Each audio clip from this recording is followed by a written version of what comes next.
93W, tuluyan ng dinisolve kaninang alas 7:45 kaninang umaga.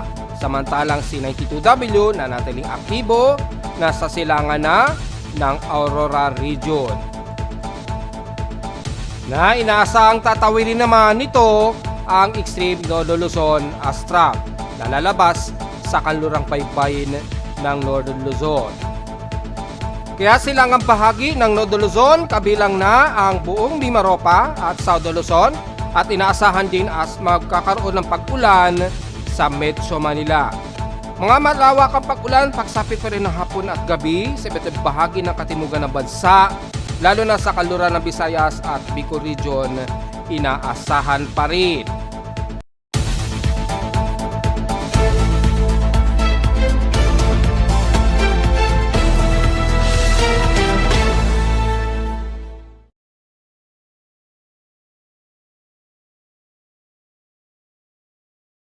Hello, good morning mga folks. Welcome po muli sa ating daily weather bulletin at analysis para sa araw ng Linggo, June 8, 2025. Ang oras sa ating Boss FM umaga ay alas 10:21 na ng umaga.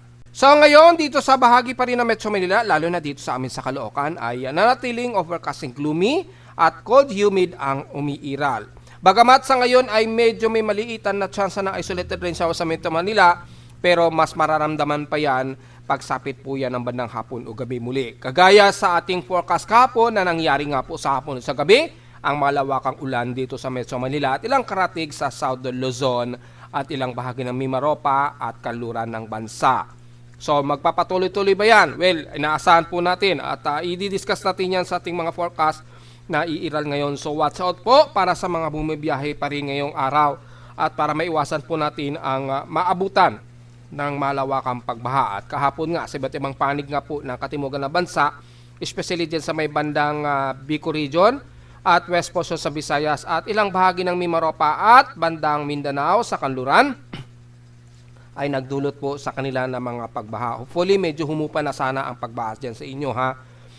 Mula dito sa ating Doppler radar imagery, makikita po ang mataas pa rin na concentration ng water vapor. Ayan. Kaya lang hindi functional ang buong Doppler radar ni Pag-asa. So hindi natin alam kung bakit. Hindi gumagana ang Doppler radar sa Palawan. Importante na makikita natin dahil nakakaranas din ng malawakang heavy rain showers dyan mula kahapon at sa ilang bahagi ng kanluran ng Visayas at Mindanao. Hindi tuloy natin makita kung gaano kataas ang volume ng water vapor dito. So nananawagan sana ako sa ating government units, sa ating ahensya sa Pag-asa, sana naman po laging aktibo ang ating Doppler radar kasi napaka-importante po yan lalo na sa navigation at mga pagbiyahe. Para nalalaman naman namin kahit paano yung mga lugar na kung saan mataas ang concentration ng precipitation o water vapor. Para at least may aware po kami o yung mga mamayan natin sa mga lugar na muling uulanin kasi hindi nagiging preparado ating mga kababayan dahil hindi malaman saan dito sa area sa iba't ibang panig ng bansa ang posibleng buhusan ng malakas na pag-ulan. Kagaya na lamang nito sa may bandang Baler Aurora, mataas ang water vapor, maabot pa rin ng mahigit sa 25 to 50 mm. Lalo mga 30 o 25 to 30 mm ang nakikitaan dito. Kaya lang medyo putol-putol siya at hindi pulido dahil nga po walang gumaganang masyadong radar, Doppler radar dito sa may bandang Southern Luzon. Hindi natin malaman kung sa may bandang Cebu gumagana dahil may nakikitaan tayo dito pero at least dito sa may bandang Cebu gumagana yung isang Doppler radar dito, hindi nga lang mataas ang precipitation concentration. Dito lamang yan sa may bandang silangan ng Luzon at bandang Bicol Region. So malinaw lamang na medyo mataas ang concentration dyan ng ulan.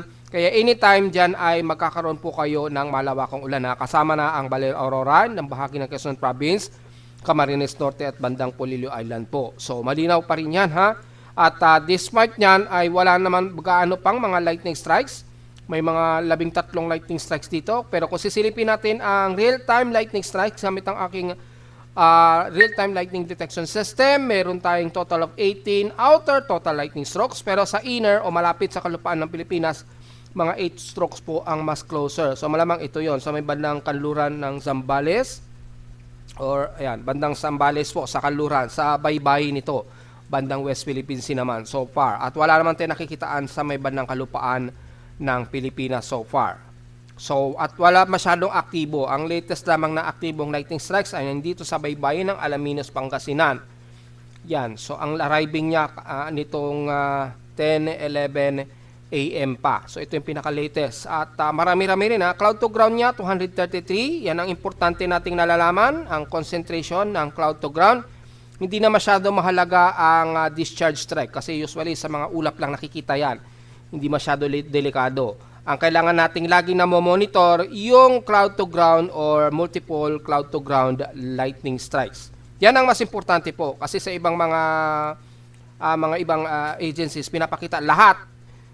No ultimo yung discharge strike pinakikita sa mapa. Natatakpan tuloy yung mga area na kung saan may mga aktibong cloud to ground lightning strike. So hindi tuloy malaman ng mga kababayan natin, alin doon mapipinpoint natin. Pero dito sa akin lightning detection system, nakapinpoint ang pinaka-lightning strikes na delikado sa tao, which is ito ngayong cloud to ground. At nabibilang natin at nalalaman natin yung mass concentration na area, kung saan ang may pinakamaraming cluster. Pero sa ngayon, medyo safe naman tayo. Walang masyadong aggressive na lightning concentration sa anumang kalupaan dito sa Luzon area. So baka mga bandang hapon po, depende sa magiging galaw po ng kaulapan dito sa may bandang silangang baybayin ng Luzon. Yan, pwede nyo ma-view yan. Ayan, oh. So, malawak po yung concentration dito. So, medyo malamig pa at wala pa masyadong warmer air na sumasalubong sa kanya. Kaya hindi pa masyado matindi ang lightning strikes. At makikita yung mga kaulapan na kung saan may mga pagkulog at pagkidlat. Yan, sa may bandang kaluran na rin ng bansa, mayroong concentration na rin ng kaulapan. At tumataas na rin yung probability dyan ng enhancement dahil tumatawid na nga po. Medyo tumatawid yung trough nitong C92W pa-extreme Nodo Luzon. So, i-discuss natin yan maya-mayang konti. Samantala sa ating current conditions, meron tayong overcast, gloomy at cold, humid at overcast ang umiiral dito sa amin sa Caloocan. At so far, nakita na natin sa live CCTV snapshots ay medyo gloomy kami at medyo makulimlim ang umiiral. So, medyo malamig ang temperatura ngayon na hindi umaabot ng 30 degrees Celsius ang outside at inside temperature namin sa Caloocan so far. Sa lowest temperature na tala na kay weather station kaninang 3:18 AM, nakapagtala kami ng napakababa na 24.1 degrees Celsius. Kahapon, medyo comfortable na highest air temperature namin kahapon na nakapagtala kami kahapon lamang ng 30 degrees Celsius flat. Kahapon ito ng hapon at 1:34 PM. So, maghapon na naging malamig ang temperatura dito sa Metro Manila kahit papaano. So, ibig sabihin lamang nito ay wala tayong problema sa heat index. 38.2 degrees Celsius lamang ang naging pinakamataas na heat index namin sa Caloocan. So, kung titingnan natin yung pinaka-latest na forecast ng heat index natin kahit papaano, kaya walang latest update ng highest heat index so far. So, wala. Negative po. Ayan, o, kaya puti lamang. Ibig sabihin, hindi pumasok sa kahit man lang na extreme caution o caution man lang o cautionary level. Ibig sabihin, normal po sa ngayon ang aming heat index. Inaasahang forecast, 27 degrees Celsius. So, wala magiging problema tayo. At base dito sa forecast, mababa ang aming heat index so far. Medyo tataas bandang June 13. Yan. Mga June 13 pa ang itataas. This coming weekdays pa. So, ibig sabihin lamang, yung bagyong C92W malamang nasa hilagang bahagi na ng Luzon yan. Medyo malayo na. Kaya medyo tumataas-taas ang heat index o yung temperatura. So, lumalabas sa iba't ibang bahagi ng bansa kung titingnan natin ay ang Lawag, Ilocos Norte. Mas mataas ang heat index sa inyo, 41 degrees Celsius at aabot pa yan hanggang 42 degrees Celsius ngayong 11 o'clock. Sa Tuguegarao naman, ang heat index sa inyo dyan, inaasahan 41 degrees Celsius din, pero aabot sa napaka mainit pa rin na 46 degrees Celsius mamayang alauna hanggang alas 2 ng hapon. Sa Santiago, Isabela naman, ay nasa 41 degrees Celsius po, pero aabot pa ng hanggang 43 degrees Celsius ngayong 11 hanggang alauna ng hapon. Sa Dagupan naman, Pangasinan ay nasa 39 degrees Celsius ang inyong heat index. At aabot pa sa hanggang 41 degrees Celsius yan mamayang 11 hanggang alauna ng hapon. Sa Tarlac, Central Luzon naman, nasa ang heat index forecast sa inyo, 37 degrees Celsius ngayong 10 o'clock. at aabot pa sa hanggang 39 degrees Celsius ngayong tanghali, 12 o'clock ng tanghali na yan. Sa bahagi naman ng Batangas City, nasa ang heat index sa inyo dyan, mababa, 29 degrees Celsius. Ay inuulan-ulan po kayo ngayon dyan. So wala tayong mas mataas na heat index so far maghapon. So walang masyado magiging problema dahil inuulan nga po kayo. So San Jose sa Occidental Mindoro ay nasa 33 degrees Celsius po ang inyong heat index so far. Pero aabot pa sa 34 degrees Celsius ngayong 11 o'clock. So walang problema, mukhang mabababa ang ating heat index ngayong araw. Sa bahagi naman ng Cebu City ay ang heat index sa inyo dyan, 39 degrees Celsius. Pero abot pa hanggang 40 degrees Celsius. Ito medyo mas mataas ng konti sa bandang Cebu po. So medyo hindi masyado saturated ang tindi ng buhos ng ulan dyan. Pero pagdating sa may bandang Kaluran talaga grabe ang naging pag-ulan. Dito sa may bandang Davao City at Zamboanga, hindi na natin masyado i-forecast muna yung heat index. Talagang mababa yung heat index so far dyan. At dahil sa naging tuloy-tuloy po ang naging pag-ulan mula pa nung nakaraang 6 na araw po. So mababa at hindi umaabot ng mahigit sa kahit man lang 40 degrees Celsius ang heat index. So mapapansin natin bandang Central Luzon ang medyo mataas ng konti. At dito sa may bandang Santiago, medyo sa may Isabela, medyo mataas ang heat index. So medyo mas warmer ang temperatura dyan sa area na yan. So yun po yung ating heat index so far at nakataas ngayon ang thunderstorm watch. Dyan sa Visayas, well as usual yan ay naka-forecast at binanggit na rin natin yan sa ating Facebook page kagabi na pinost natin for rainfall forecast. So expected dyan. So expected po ang magiging maulan mali sa bahagi na yan ng Visayas area. So kasama na ang South Luzon yan. Mula yan sa may bandang Negros Occidental. So hanggang Bago City niyan, Pulapudan, La Carlota hanggang Himaymaylan na yan. At sa Negros Oriental naman ang Ayugan, Mabinay, Mahuhod, Canlaon at Villahermoso. So kasama ng Negros Occidental na yan. Sinasahan within 2 hours po ang effectivity pero binanggit na natin yan kahapon ngayong umaga at itong hapon ay patuloy silang uulanin dyan. Sa NCR naman, well as usual ang Metro Manila. Pero sa hapon pa tayo medyo mas mararamdaman ang mga pag-ulan. So far hindi pa gaano, maliit lang ang isolated na mga light drizzle rains ngayong umaga. Pagsapit ng hapon, yan medyo magkakaroon na tayo ng medyo mga maulan na buhos ng ulan, medyo mga light to moderate, mga ganun. At pagsapit ng pabandang gabi na ay yan, medyo kagaya kagabi ay medyo raratratin na naman tayo ng buhos ng ulan. So ang itong umaga at bandang hapon medyo hindi pa maagano. Makulimlim lamang ang mas madalas nating iiral ha. So malinaw yan mga folks. And the rest ng Visayas area at Southern Luzon. Kung itatabi naman natin sa PX Extremes in past 24 hours, nangunguna ang Tugigaraw muli sa may pinakamalinsangan na 35.8 degrees Celsius. Sa lowest temperature sa Baguio, 18 degrees Celsius, moist stationary. At sa Inulan ang Masbate, nakaramdam ng 104 mm na grabing ulan. Kaya nagkaroon daw ng mga pagbaha dyan ha. So, take note at hindi tayo nagkulang ng paalala. Sa amin naman sa Caloocan, nakaramdam kami ng at least kahapon ha, 32.4 mm na total rainfall. At ngayong umaga, mula kaninang madaling araw, ay naka-total of 13.2 mm kami na total rainfall. So sa loob lamang ng isang linggo, nakakamahigit na kami sa 100 mm na total rainfall. So lumalabas parang ababa rainfall na ito. Dahil sa loob lamang ng 7 araw, nakamahigit lumagpas sa kami agad sa 100 mm na total rainfall. So ang total June rain namin ngayon ay 165.6 mm. So mababa pa siya, at least kulang pa ng at least 192.3 mm para pasok sa June average of 357.9 mm. Ang expectancy namin na magiging average rainfall for the month of June ngayong taon. So maliwanag yan mga folks ha. At since normal ang ating active geomagnetic field sa ating space weather, so double check natin para tingnan natin kung mataas ang forecast. G1 minor naman ito since 5:07 AM, pero yung forecast inaasahan hanggang active geomagnetic field tayo. So walang nakataas na solar radiation. Mababa rin ang radio blackout. So, no problem. At makikita natin na medyo may fluctuate sa ilang bahagi ng surface ng haring araw. Yung coronal hole, medyo pailalim naman. So, medyo pailalim yung bursting niya. Pero wag baliwalain dahil medyo may propagation pa rin base sa ating LASCO-2 satellite o probe. Ayan o, courtesy of geostationary satellite ng NOAA. So, normal speed naman ang ating solar wind na at wala tayong masyadong malawakang sunspot na nakatutok sa Earth. Medyo maliit-liit paano o kahit paano maliit-liit. At meron tayong 103 na sunspot number so far. So, medyo quiet yung magiging forecast natin mula active hanggang minor geomagnetic field ang ine-expect.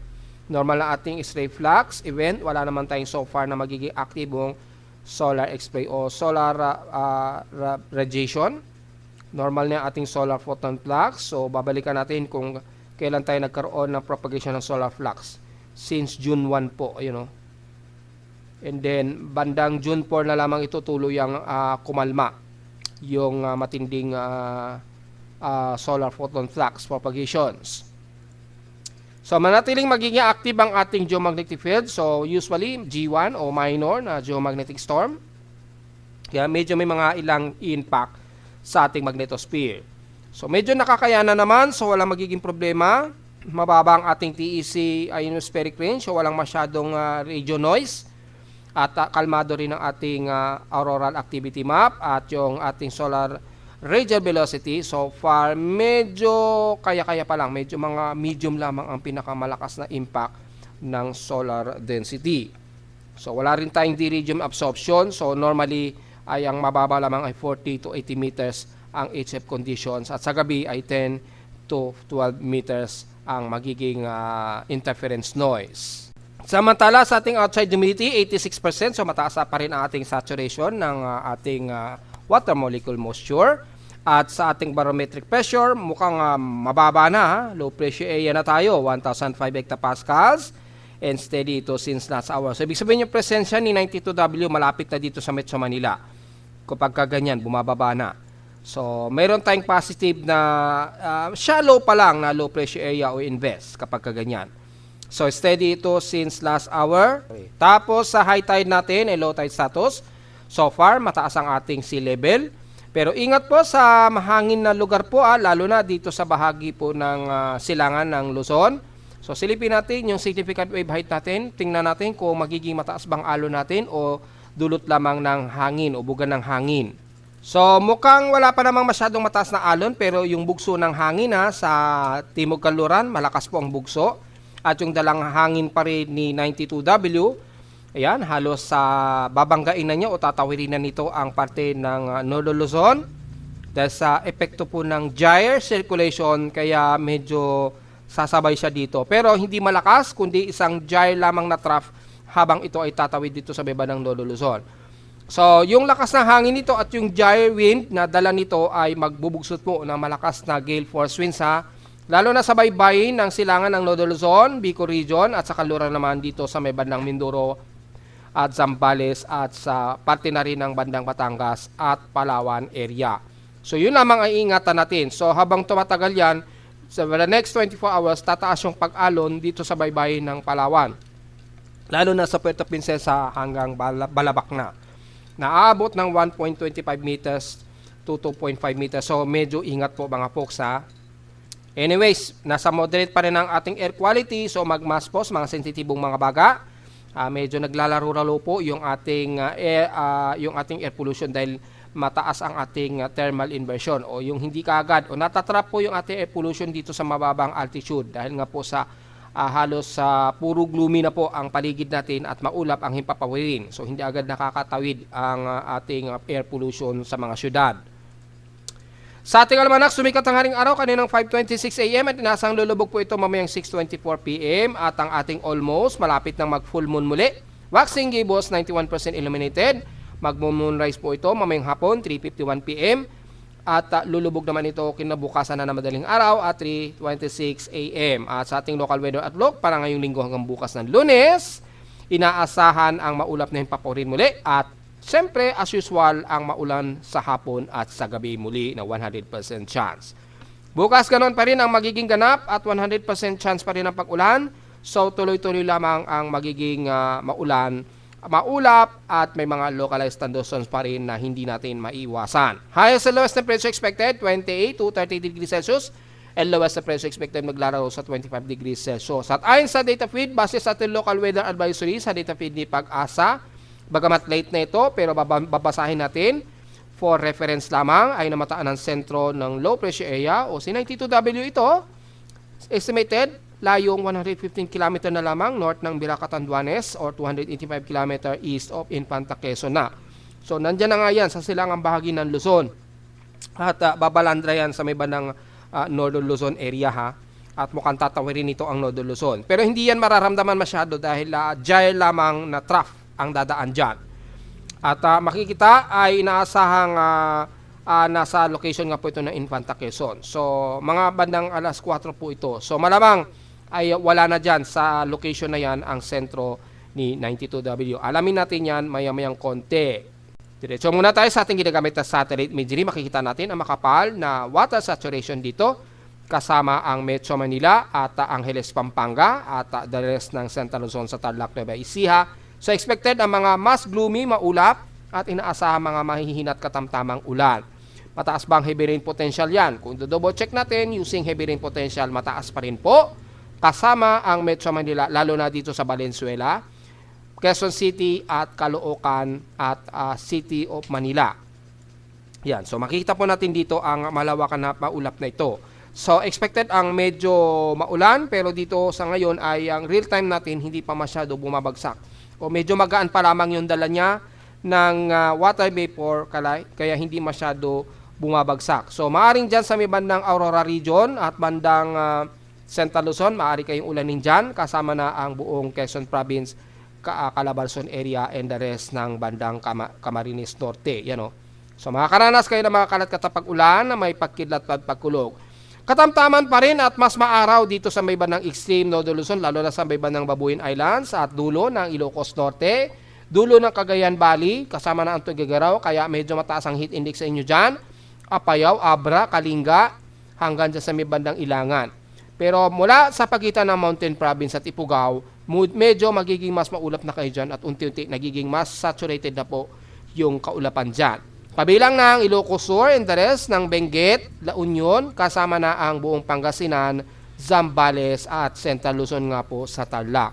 All the way pababa na yan ang bandang Calabarzon area. So ang buong Mimaropa, makakaranas din ng maulap na panahon at maulan ha. At bibigkasin natin muli yung magiging forecast sa mga gusto pa rin malaman yung ating magiging rainfall forecast. Base dito sa real-time satellite imagery natin, nakakaranas pa rin ng moderate and heavy rain showers ang buong Mimaropa area. Yan, nasa kanluran.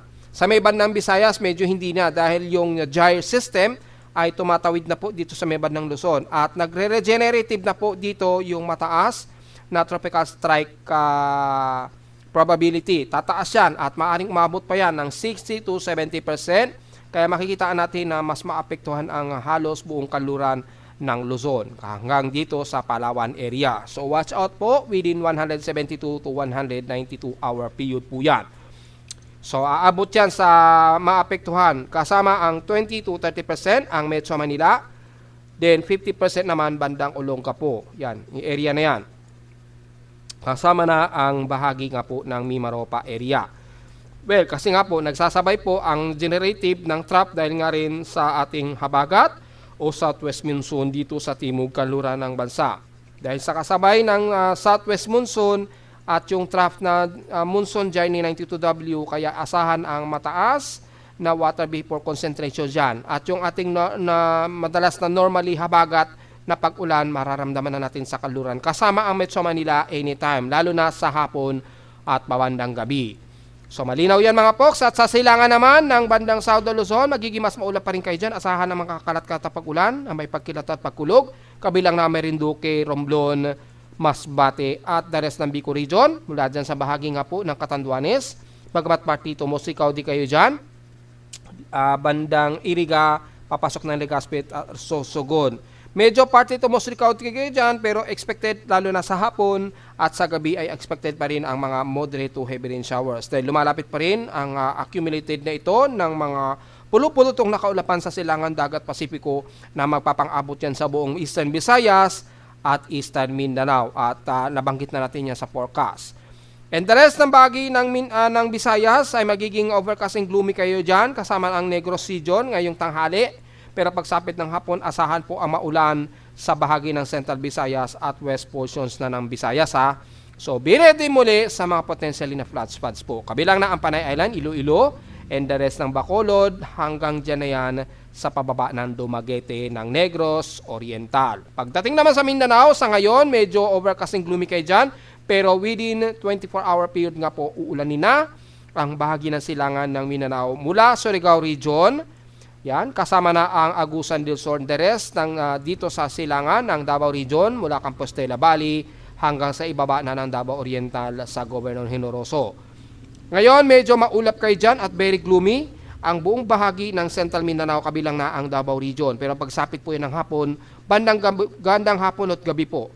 I-ready po ang mga payong dahil magiging mas maulan po ang kabilang na ang Davao area at Sorsogon area and the rest ng Lanao region. Kabilang na ang Maguindanao, del Sur, Maguindanao del Norte ang asahan sa magiging mas maulan mamayang hapon o gabi, lalo na sa bandang Zamboanga Peninsula po. Na kasalukuyan nakakaranas ng ilang mga kalat-kalat na mga ilang moderate and some heavy rain showers ang Gutalak, Balingguian, Sirawai hanggang dyan sa Zamboanga City po. Hindi ligtas ang isla ng Basilan at Hulusulu, so ingat po sa mga kababayan natin. At inasahan pa mamayang hapon ang magiging mas maulan na panahon. So i-double check natin at dito sa aking Facebook page na, pinost ko na kasi ito kagabi pa. So i-discuss muli natin yung magiging forecast natin para sa mga kababayan natin na gustong malaman. Mapibisit nyo yan sa aking Facebook page, paki-follow and like na lang po at subscribe kung gusto nyo pong masubaybayan yung ating mga rainfall forecast. Yan, mayroon tayong imagery dyan na nagsisimula bandang alas 8 hanggang alas 8 ng gabi po yan para sa rainfall forecast for June 8 o ngayong araw na po yan. Makikita natin dito, 8 o'clock, magiging matuloy ang forecast sa ulanin ng silangan ng Luzon mula Quezon Province, General Nacatres of Aurora Region, Southern Luzon at Mimaropa. Inaasahan din na magiging maulan pa rin sa mga oras na ito at sa mukhang patuloy tayong uulanin maging dito sa Metro Manila na inaasahan ang light to moderate showers sa umaga at posibleng mag-heavy rain at depende sa galaw ng trough nga po sa silangan ng Quezon Province, which is yung pagtawid nga po sa may bandang Northern Luzon, yung sentro nitong si 92W o si Monsoon Depression. Dahil nga po sa Monsoon Depression, yung category ni 92W, malawak po yung monsoon giant na nagpapang-abot sa halos buong Luzon area. Malinaw yan ha? Kaya nakadepende po sa magiging possible heavy rain showers at sa galaw ng trough sa silangan ng Quezon Province. Mas katamtamang panahon muna sa extreme Northern Luzon, so medyo mas maaraw ngayon dyan at nakita naman natin sa satellite imagery, ito. Ayan, mas katamtaman po at makikita ninyo halos mas maaraw dyan sa inyo sa bahagi ng extreme Northern Luzon kasama ng Ilocos Norte hanggang Kalinga. So, magiging mas katamtaman hanggang dyan sa bahagi ng Davao Region at Mindanao. Pero ngayon, medyo nag-gloomy na ang parte ng Davao Region sa Mindanao. Bandang alas 2, scattered naman na ulan ang iiral sa bandang kaluran ng Luzon kasama ang NCR, Zambales at rest ng Mimaropa. At scattered showers din ang iiral sa Visayas at halos buong Visayas ha. Ito, kaya ingat sa posible pa ring flash floods, moderate weather na may isolated showers naman ang naka-forecast sa Northern Mindanao at Ilocos Region. Mas gloomy na panahon sa mga oras na ito sa 80% ng buong bansa, kaya inaasahan ng forecast na ito ay magkaroon ng heavy rain showers anytime sa mga oras na ito. So medyo mas concentrated tayo sa hapon. Kaya mas concentrated po na maging maingat na tayo pagsapit po ng bandang alas 2 ng hapon onwards po. Dahil pagsapit po ng 8 p.m. onwards, inaasahan na muli ang maulan ang NCR at sa buong halos Central Luzon at Northern Luzon area. Posible rito ang mas madalas na heavy rain showers po, so take note po yan ha, lalo na sa mga biyahe pa lamang pauwi sa mga oras na yan. Moderate to heavy rainfall ang inaasahan sa eastern section sa Mindanao. Yun, so malinaw po yan. At yung magiging epekto ni 92W sa mga epekto ng forecast ng rainfall, inaasahan base sa huling forecast ng tropical cyclone strike probability natin. Valid hanggang June 10 po ha. Nasa 60% na mas maapektuhan ang silangan ng Camarines Norte, Quezon Provinces kasama ang Aurora Region at 50% sa nalalabi ng Cagayan Valley at 30 to 40% naman na maapektuhan ang Metro Manila at rest of Southern Luzon. So since wala pa rin nakikitaan ang paglakas ni 92W sa loob ng 55-hour period, inaasahan ang dalang ulan pa rin niya. na magpapaulan sa nalalabi ng NCR hanggang Quezon Province at Bicol Region. So may mga nagtatanong, ano po ba yung sinasabing strike probability muli na 30 to 40%, ganyan? Ayan ba ay magiging damage o magiging lakas ng ulan? Hindi po. Kasama yan ng ulan at kasama na rin sa magiging tropical cyclone effect. Halimbawa, pag si 92W biglang naging tropical depression, magbabari yan sa percentage. So, halimbawa, ang Cagayan Valley, sinasabi dito 30 to 40%. Kung magiging bagyo o aktibong bagyo, itong C92W, 30 to 40% maapektuhan ang buong Cagayan Valley.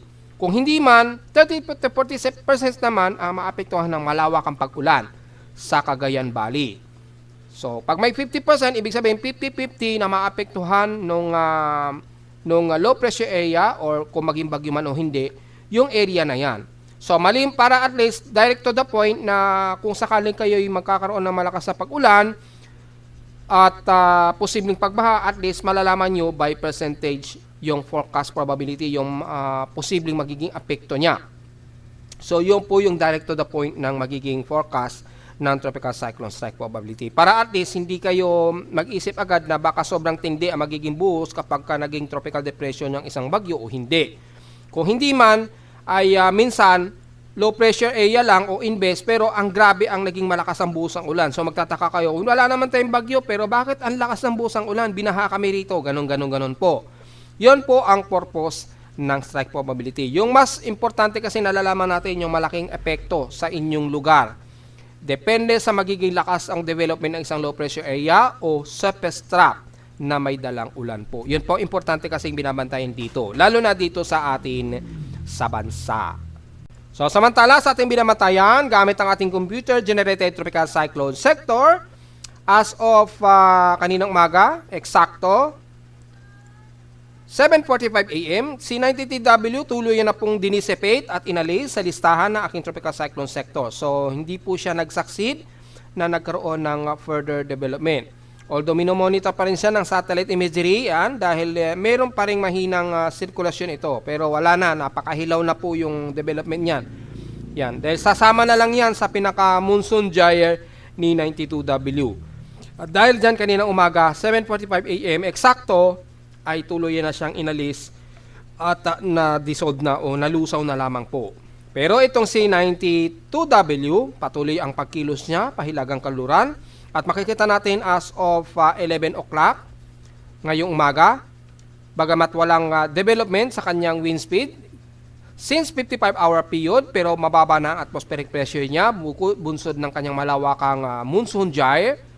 Yan, dahil sa developing monsoon depression niya, 1,006 hectopascals po. At kumikilos pa rin ito tuloy-tuloy north-northwestward sa bilis na 12 km/h. So medyo mabagal-bagal pero makikita natin ang kilos niya. Kahapon, kung mapapansin ninyo, ang galaw ni 92W, gumanon siya dahil nga po sa epekto ng monsoon gyre niya. Yan. Medyo sumirko pa siya and then saka na ito kumilos pa north-northwestward. Yan. And then umatras ito ng konti, then kumilos pa ganyan. So makikita ninyo, napakagulo ng galaw ni 92W, di ba? Mapapansin ninyo, medyo magulo. Kasi nga po, yung mapapansin natin, yung monsoon gyre niya, yan, i-load natin yung monsoon gyre niya. Sa satellite mode natin para mas klaro, ayan, makikita po yung galaw, napakalawak ng kanyang monsoon gyre, lalo na sa katimugan at eastern portion sections. Yan, yung monsoon dito, yung hatak sa habagat kasabay ng gyre circulation niya. Yan, ito yung gyre circle. So, nag-e-enhance po yung habagat dito sa may bandang katimugan ng bansa. Kaya nagiging mas maulan ang Visayas at Mindanao pa rin. At mas maulap na himpapaw rin. Yan. Then, habang sumisirko yung monsoon gyre nito ay nagkakaroon ng paghatak sa habagat sa katimugang bahagi ng location ng gyre system ni 92W. So, nangyayari kahapon ay sumabay ito sa monsoon gyre kaya medyo sumirko-sirko muna siya bago siya bumalik sa dating posisyon at kumilos nga po pa north-northwestward. Ayan, medyo bumalandra pa siya ng konti dito, umatras siya ng konti sa may bandang Philippine Rise na. So, kung susukatin natin ang location niya, kung pagbabasahin natin ang Aurora region, Sukatin natin yung center point mula sa pinaka Baler Aurora. Yan, sukatin natin. So ang layo niya ay nasa line 316.04 km east ng Baler Aurora. Yan, ang kasalukuyang layo niya as of 11 o'clock ngayong umaga. So malinaw yan ha. Malapit yan sa gitna. Yan po yung pinaka kasalukuyang lokasyon ni 92W. Itinasang kikilos pa rin ito north-northwestward. At makikita natin base sa ibang empirical forecast, yung gyre niya ay papasok ito pa ganyan. At maring lumabas ito ng kanluran ng Nodo Luzon. May senaryo naman na pinapakita either si GFS or ECMWF ay kikilos ito pa ganyan, pa Cagayan, padulo ng Cagayan, din lalabas. Aktibo ba ang sirkulasyon nito habang dumadaan sa kalupaan? Hindi po, halos hindi natin ramdam yan. Ang ramdam lang natin yung dalang ulan niya. So hindi natin mapansin na ito'y tumatawid na dito sa may bandang kalupaan ng Nodo Luzon. So, ganyan po magiging kilos yan ha, dahil dinoble check na natin sa magiging empirical forecast. Anyway, paano ko nalalaman? Ulit, balik tayo sa ating cyclone forecast and advisories. Ayan, dito, makikita yung forecast ng Joint Typhoon Weather Centers ni Japan Meteorological Agency. Ayan, ganun din ang balandra niya. At nanatiling low ang kanyang progression ha, ayan ha. Chances of development para maging aktibong low pressure area nanatiling 20 to 40%. Kaya pag may nababasa kayo nagpo-post na 60%, 50% kagad ay medyo misleading po yun mga folks ha. Babasehan natin sa actual na forecast of chances ay nanatiling mababa pa rin ang development. Ayan o, kitang-kita naman. At walang empirical forecast. Dito natin malalaman yan kapag hindi available yung pinaka-ensemble, makikita natin dito sa ating tropical cyclone track ensemble. Mula sa weather agencies at kay weather nerds, courtesy, at makikita natin dito, mula kay ECMWF, tatawirin nga nito ang bandang Aurora region, yan, at lalabas ito ng kanluran ng Nodo Luzon bilang surface trap. Hindi siya aktibong low pressure area. Kay GFS naman, hindi. Halos sa babalandra lang sa may bandang silangan ng Nodo Luzon. Yan. At ganun din sa ibang forecast ni GFS. Puro silangan ng Nodo Luzon. Kay SMWF, ito yung pinapakita niya. Tatawirin niya ang halos Central Luzon nito or pagitan. Yan, tatawirin nito ang Cordillera Administrative Region and then lalabas ito sa may bandang kanluran ng Lawag Ilocos Norte. Base na rin sa pinaka-spaghetti ensemble at yung mean track niya ay ito po. Yan. So, either way na masunod ito or ito, malinaw lamang na magbubunsod po yan ng malawakang ulan sa iba't ibang bahagi nga po ng Nodo Luzon at magdudulot po ng malawakang ulan yan. Pero yung hatak sa habagat ay magpapaulan yan dito sa bahagi ng Sado Luzon, kabilang na ang kanluran ng Visayas at Mindanao pa rin po. At nabanggit na natin yan sa ating mga forecast. So, malinaw yan mga puksa. Since hindi pa naman kasi siya aktibo, kaya wala tayong lumalabas na ensemble forecast, kaya gumagamit tayo ng ibang empirical forecast na pinakita ko sa inyo kanina. Doon nyo po yun malalaman at makikita. So, malinaw yan mga folks. Kaya kapag may nagsasabi sa atin na tatawid daw ito ng Nodo Luzon, dino-double check pa natin yan. Hanggat wala tayong nakikitaan sa mga empirical forecast tracks, hindi natin pwedeng sabihin na mangyayari yan.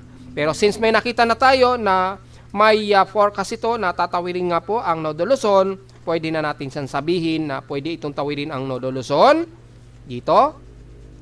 Yan. Or lilihis lamang o halos gigilid lamang dito sa may bandang northeastern part ng Luzon. So, dalawa ang nagiging senaryo niya.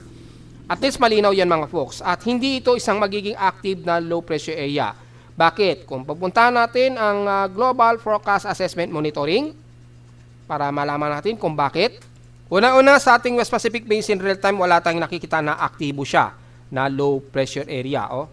So, nanatili siyang invest dahil base sa ating vorticity probability ay nasa hot list moderate, active moderate pa lamang yung vorticity niya. So, hindi pa siya pasok sa pinaka-strong or cyclonic circulation. Ayan, base dito sa huling empirical forecast. Ayan, ito yung pinaka-sentro niya. At sa ating formation probability na natiling very favorable po yung kanyang trough. Ayan. So, tumatawid na ito. Kaya tumataas po yung percentage nito sa baba ng kanluran ng Luzon. So, medyo ready po. Ganon din sa pinaka-probability cyclonic at horizontal anomaly, yung horizontal wind na nagbubunsod sa kanya ng generation. At mula sa ating global spectral model, makita din natin dito na step lamang habang ito ay tumatawid sa may bandang Northern Luzon. Yan, malinaw naman dito sa pinapakita ng Japan Meteorological Agency. Ayan, lalabas ito sa may bandang kanluran ng Luzon. And then, magre-re-evolve ito dahil sa influence ng gyre sa katimugang bahagi o timog kanluran dahil na rin sa southwest monsoon. At magkakaroon siya ng regenerative pero nanatiling mas shallow o malawak ang central eye wall niya. Kaya hindi nakikitaan ng mataas na probability na maging mas malakas na bagyo. Mula sa ating mean sea level pressure, pinakamababa niya hanggang 1,004 to 1,002 hectopascals habang tatawidin ito ang buong Northern Luzon. Ayan, tatawid nga siya base kay JMA. So, yan, Northern Luzon ang tawid niya. Then paglabas niya sa may bandang kanluran ng Northern Luzon ay nanatiling napaka-shallow ng kanyang sirkulasyon habang babalandra ito sa may bandang Hainan. Base dito sa sa global spectral model po ito ha.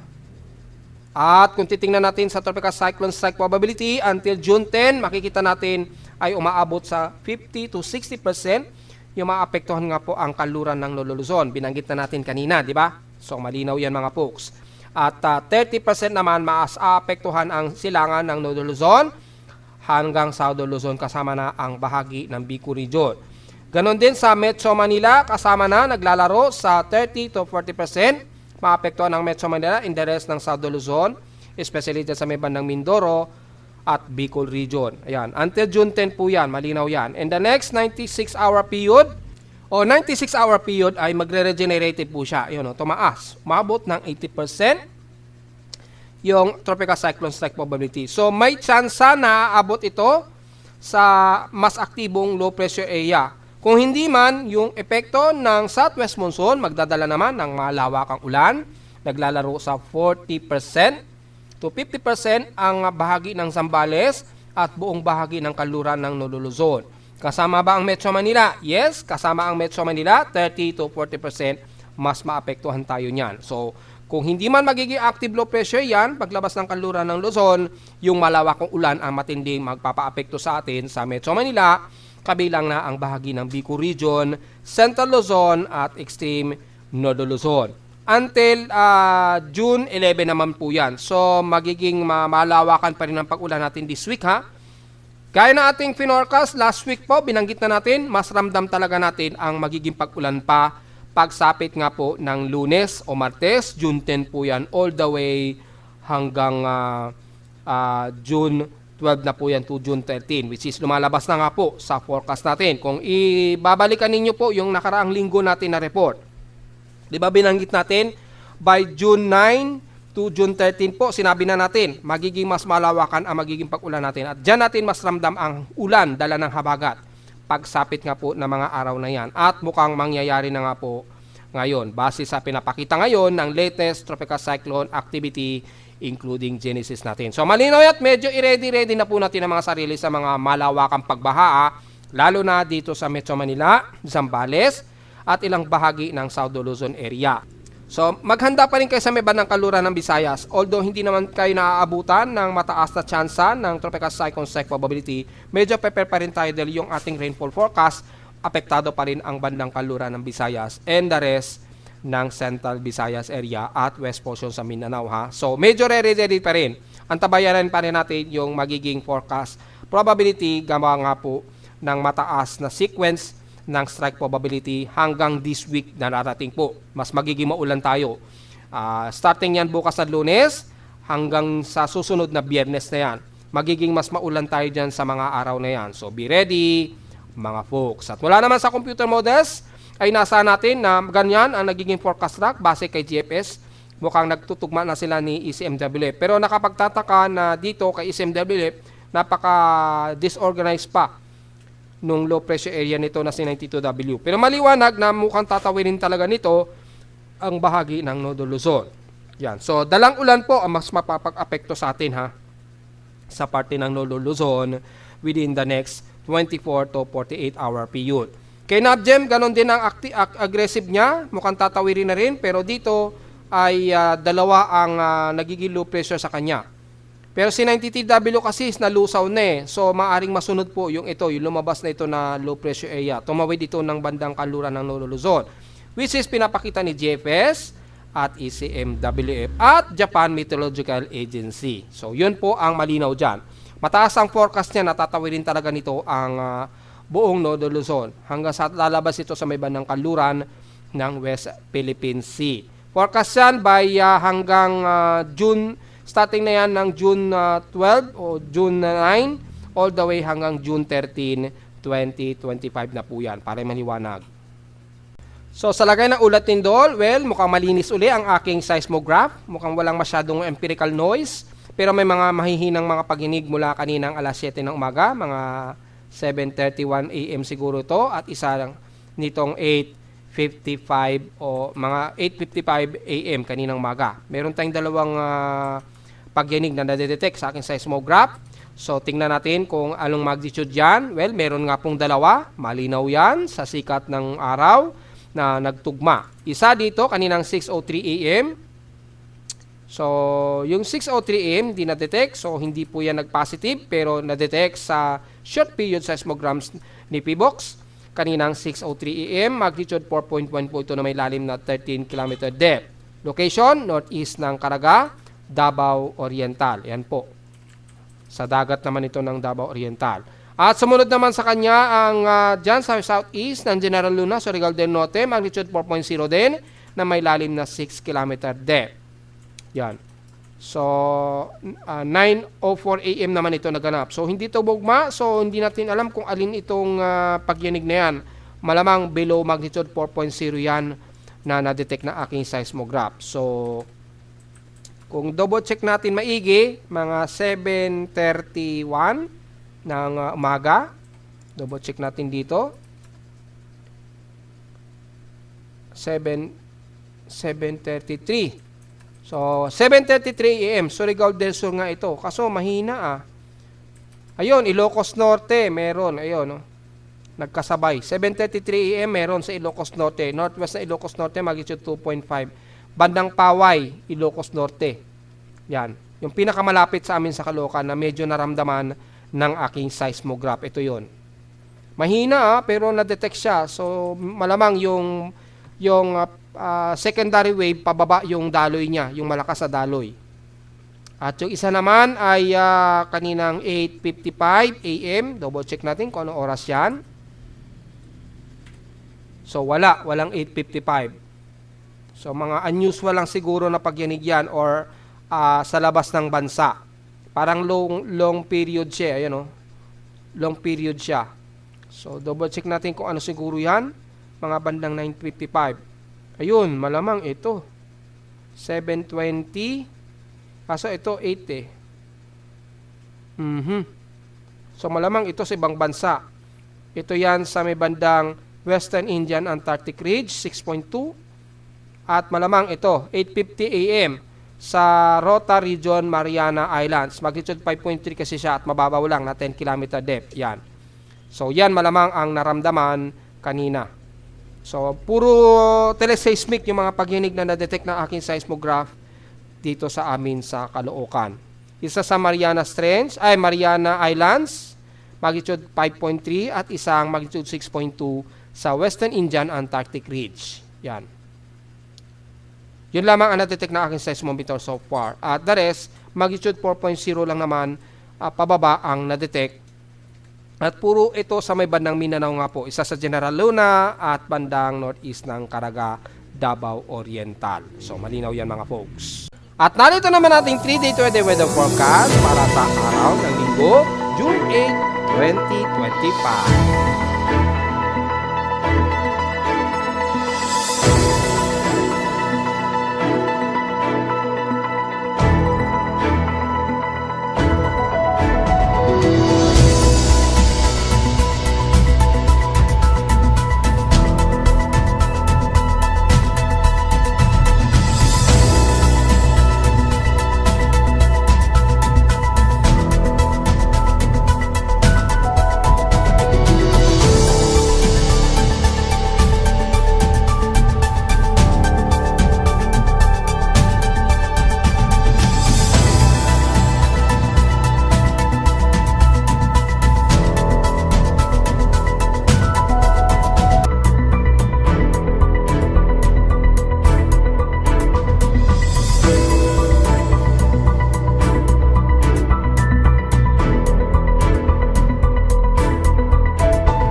hanggang dito na lang po ating daily weather bulletin at analysis para sa araw ng Linggo, June 8, 2025. Huwag po kalilimutan na mag-like, share, subscribe po sa ating YouTube channel at visit lamang anytime sa ating website na www.pimoweather.com para sa iba pang detalye na gusto malaman na hindi natin isama ngayong magtatanghali na sa ating report. At asahan natin ang mas maulan ang hapon natin at gabi. Kaya ingat sa potential pa rin na pagbaha, lalo na dito sa Metro Manila at mga binanggit natin lalo na sa Palawan, west portions ng Visayas at Mindanao.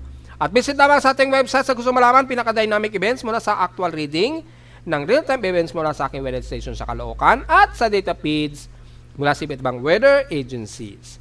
Maraming salamat po mga folks at magandang tanghali na po sa ating lahat.